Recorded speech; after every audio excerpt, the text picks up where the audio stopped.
Du 16 au 19 juin dernier, après 2 mois de festivités d'Auriol à la Peine, en passant par Marseille, Saint-Zacharie et Roquevert, c'était au tour d'Aubagne d'accueillir les fêtes de l'Uvonne, initiées par le collectif Association Uvonne.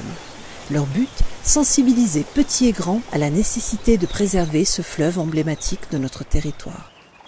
Comme vous le savez, je suis un enfant d'Aubagne et que toute mon enfance, eh bien, on a gambadé comme les autres enfants d'Aubagne au bord de l'Uvonne. Et je peux vous dire qu'il y a 40 ans, et voire 50 ans en arrière, n'ayons pas peur des dates, 50 ans en arrière, l'Uvonne était vraiment dans un état catastrophique. Alors aujourd'hui, tout n'est pas parfait, mais on trouve en tout cas ici, sur les berges de l'Uvonne, dans ce lieu donc à côté donc, des défensions, on trouve un environnement qui est quand même tout à fait acceptable.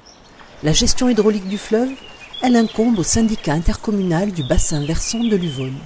Ces élus se sont réunis vendredi pour dresser un état des lieux des actions réalisées et des projets à venir.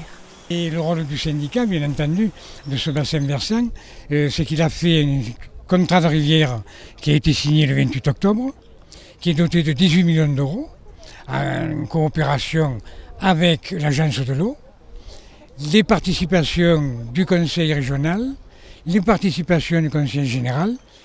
Sur la ville d'Aubagne, en particulier, on a décidé de développer et de se réapproprier les berges de l'Uvonne.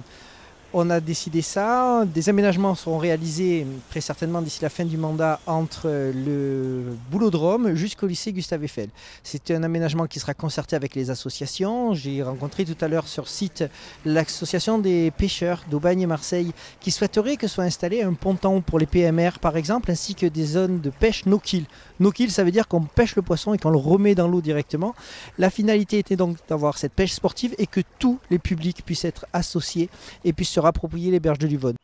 Pendant ce temps, les nombreuses associations du collectif ont investi l'îlot des berges pour proposer des animations, des ateliers, des expos ou encore des balades de découverte du fleuve, de sa faune et de sa flore. Est-ce que le verre, avec le temps, il se dégrade? Non, alors on ne le met pas dans le compost. Très bien. La pomme, oui. La pomme, très bien. Oui. Et puis ce qui me tient particulièrement à cœur, c'est de savoir aussi que plus de 300 enfants de la ville d'Aubagne ont participé à cette magnifique fête. Donc ça veut dire que 300 jeunes filles, jeunes garçons, aubagnaises, aubagnais auront compris la nécessité d'avoir un environnement de qualité, auront compris que l'écologie c'est quelque chose qui se vit au quotidien. Cette éducation qui est faite bien sûr avec les enseignants, avec les écoles d'Aubagne est quelque chose de fantastique et c'est comme ça qu'on éduque les jeunes à penser écologie et à vivre écologie. On s'est documenté auprès des stands des associations. On a rêvé et réfléchi avec Utopia, le spectacle de la compagnie Mille Tours. Nous sommes bien à Aubagne? Oui. Ah. Oh, ben alors.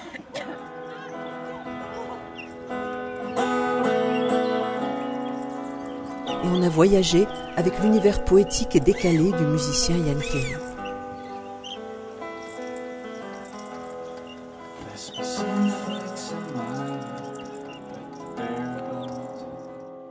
Mais le clou de l'après-midi fut sans nul doute la remise des diplômes d'ambassadeurs de l'Uvonne à James, Dorian, Titouan et Nérimène, très pénétrés de l'importance de leur mission. Qu'est-ce que tu rêves pour l'Uvonne? Comment tu aimerais la voir? Qu'il n'y aurait pas de déchets pour pas que les poissons y meurent. Qu'est-ce qu'il faudrait faire pour qu'elle soit pas polluée? Mais il faudrait jamais jeter des déchets, sinon elle sera encore... Oui. Aujourd'hui, voilà, nous avons un pacte avec l'Uvonne, nous voulons la respecter, nous voulons qu'elle soit belle, nous voulons qu'elle de nouveau elle soit attrayante et je crois que c'est le cas. L'Uvonne fait partie, on va dire, de l'ADN d'Aubagne et donc nous devons la défendre et quelque part la mettre en avant. L'Uvonne, source de vie et patrimoine naturel précieux.